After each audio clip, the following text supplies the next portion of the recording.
difficult is this tap dance for Democrats who, take for instance Bernie Sanders, for many years railed against the dangers of free trade agreements when it came to protecting American jobs? John?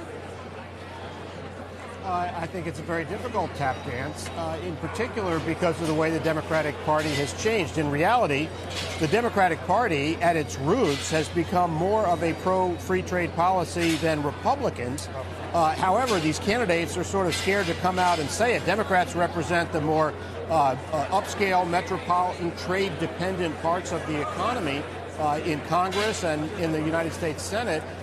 But they're continuing to defer to sort of a yesterday's vision of what labor union opposition, environmental opposition to trade policy. And they criticize President Trump for the way he has gone after China.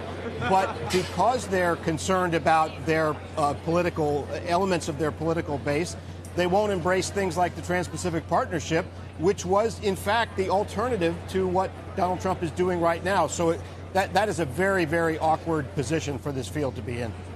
You know, Kayla, it strikes me that the crowd was generally able to skate past anything but criticism of the way Trump is handling trade. Joe Biden coming out and saying, look, if we don't set the trade policy, China will, was about the closest to being an aggressive thought on trade. In the coming weeks, do you anticipate these Democratic candidates are going to be pressed on how do you resolve the trade issue?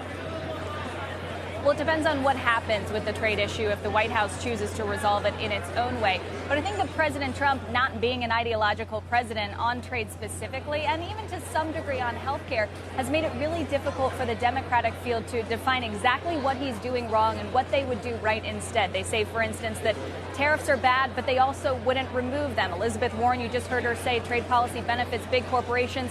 She wants ag and labor at the table. But this administration has actually been criticized for having labor so involved in the negotiations. They've been criticized by their own party for that. And the U.S. Trade Representative has advisory committees from ag and labor that are weighing in on all of these. So it's hard to see exactly what they would do differently and exactly what President Trump is doing wrong, although they will all say, and they all did last night, that he is doing it wrong, that his trade strategy is not working. And healthcare was really driving the discussions last night in the debate. I want to play that exchange between Julian Castro and former Vice President Joe Biden. Barack Obama's vision was not to leave 10 million people uncovered. He wanted every single person in this country covered. My plan would do that. Your plan would not. They do not have to buy in.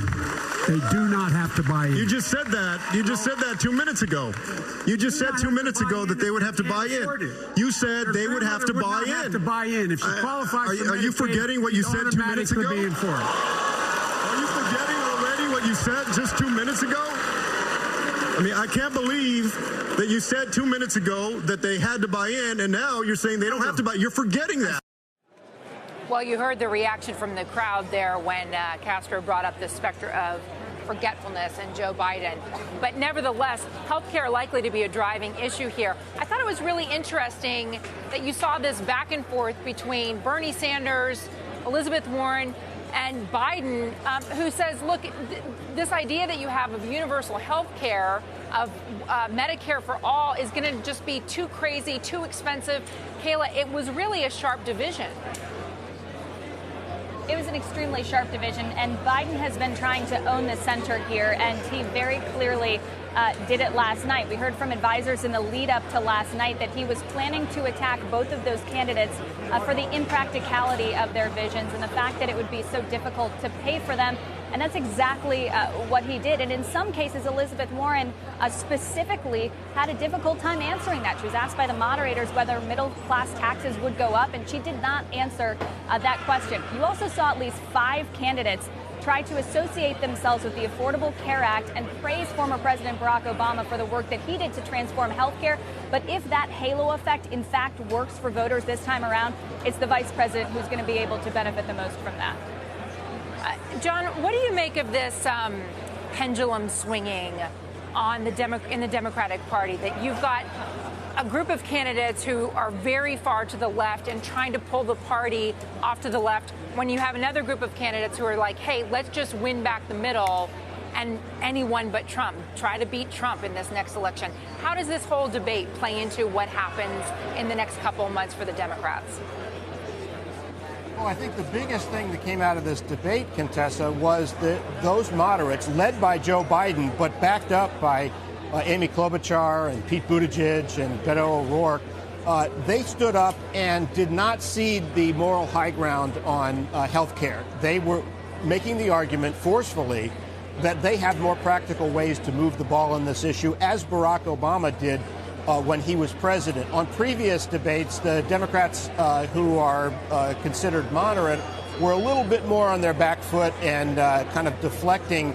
Now, Joe Biden, because he felt the need to be forceful and vigorous, led that fight. And I think that is will redefine the debate a little bit as we get more deeply into the fall. And as for Julian Castro, that was just a bad look for him, especially because he was not accurate in what he said about Joe Biden. That was an extremely personal line of attack. That is not going to help him at all.